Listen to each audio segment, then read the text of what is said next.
لو كنت واحد من العملاء الجدد لأكاديمية ريتش اوت وبتدرس واحدة من ال6 لغات اللي بتقدمها الأكاديمية، فلازم تنتبه لحاجة مهمة جدا، إن اختيارنا لشعار الأكاديمية مش تعليم وبس، ده شيء يحمل معاني مهمة ليك، لأن الهدف الحقيقي من بداية إنشاء الأكاديمية في 2008 هو العمل على تنمية مهاراتك وقدراتك العلمية والعملية بالتوازي، عشان نساعدك تكون إنسان متميز متفوق ومختلف عن كل منافسيك.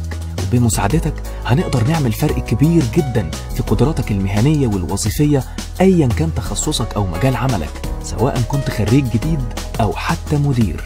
ببساطة أكاديمية ريتش اوت بتقدم لك مجموعة متكاملة من برامج البيزنس اللي بتغطي تقريبا أغلب مجالات سوق العمل، والبرامج دي هي عبارة عن دورات تدريبية، وركشوبس، وشهادات متخصصة معتمدة من أهم الجهات الموثوقة في مصر ودوليا، ومنها لندن تشامبر اوف كوميرس انترناشونال، الغرفة البريطانية التجارية الدولية.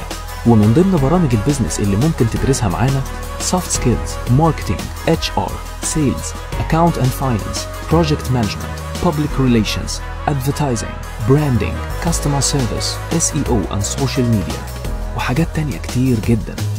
أخيرا ما تنساش تزور الموقع الرسمي للأكاديمية وتتابعنا كويس على السوشيال ميديا عشان تعرف تفاصيل أكتر عن كل برامج الأكاديمية المقدمة في مجال البيزنس.